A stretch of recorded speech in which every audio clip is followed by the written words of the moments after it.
আমি পেশায় একজন অটো চালক। গত আওয়ামী লীগের আমলে আমরা এই সরকারকে পৌরসভার ইজারা দিয়ে আসছি। সিএনজি এবং অটো থেকে 10 টাকা 20 টাকা করে ইজারা নিচ্ছে। বর্তমান সময়েও বাংলাদেশের বিভিন্ন পৌরসভায় এটা হচ্ছে।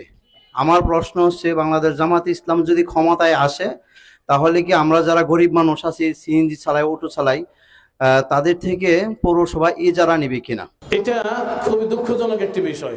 আপনারা যারা জানেন যে যেখানে আগে চাঁদা দিতে হতো 30 টাকা, ওই ট্রাকে এখন চাঁদা দিতে হয় 120 টাকা।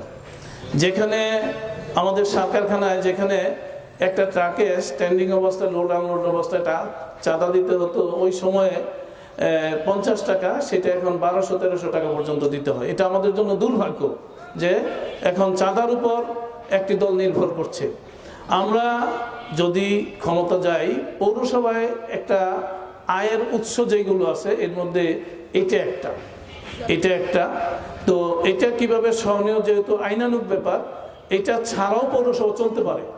এই চাঁদার উপর পৌরসভাকে নির্ভর করতে হয় না, পৌরসভার আরো আইন আছে। যেহেতু এই চাঁদার খড়গটা সরাসরি একজন গরিব মানুষের উপরে পড়ে, এই গরিব মানুষটাকে আমরা চাঁদার খড়গ দিতে দিব না ইনশাআল্লাহ।